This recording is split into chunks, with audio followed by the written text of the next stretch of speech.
Jimmy ends up giving me $10,000 in cash. So the regular payments was around $2,000 in cash every month for every spot that they own, every karaoke that they have that we're protecting, and then $10,000 in cash whenever you did a special favor, like get somebody off an arrest, um, you help cover up like an overdose or something like that, or a bar fight, or whatever it is. You take down the competition apparently, and they give you $10,000 in cash. All right, I end up doing that for like almost a year until they arrested Jimmy. Wow. Right, it was Wow. hard. It was tiring because recently working 2 jobs, right? Yeah. I was going in, I had to still do my regular appearances and, work my regular job to, like I'm sergeant in the NYPD. I had to do my job, obviously, right? And then after hours, I would have to go and hang out and, do my undercover work. And there was a couple of times where I knew I couldn't trust internal affairs. Was 2 months into the operation, the chief's driver, right? Bosses have drivers, drive them around and stuff. Um, the Chiefs driver. I saw him at one of the karaoke's. Asian guy also. Right. I see him there. I'm not too familiar with him at that time. I wasn't that close to him. And he's like, "Hey, Steve, come on in, have a shot."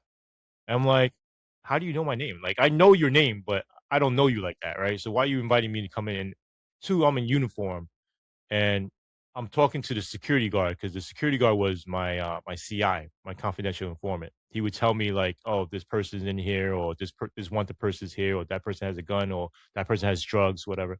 He would give me the heads up, and I'm talking to him, and then the guy's going inside. He's like, "Oh, come in." He went inside, came back out. "Hey, Steve, come on in." I'm like, "No, I'm good. I'm working. I can't." He's like, "Okay, okay, don't worry about it." He's like, "Look, it's actually probably good that you don't come in because, your boss came to meet with my boss and they had a conversation. So my commanding officer, who's ranked as a captain, had a conversation with the chief, right? And he said my name came up and that internal affairs is doing the operation. And then my chief asked, the driver, he said, my boss asked me if you were okay guy. And I told him, yeah, that you were good, right? Because we were in the Asian J Society, which is like a fraternal society in NYPD. That's how I knew him. So I'm like, all right, thanks, whatever. He's like, no, no, but seriously, internal affairs is watching you, so be careful. Like, what the fuck internal affairs watching me for? Internal affairs watching you. Get the fuck out of my face. You're the one that's corrupt, right? I try to play it off. I immediately turned back to I got scared because I'm like, why is the operation leaking out? You assured me that only my handlers would know, only my commanding officer knew, and your commanding officer, and went straight up to the chief after that. Like, only certain people were supposed to know. Why people know about the operation, right? Yeah. I immediately called my handlers. My handlers don't pick up.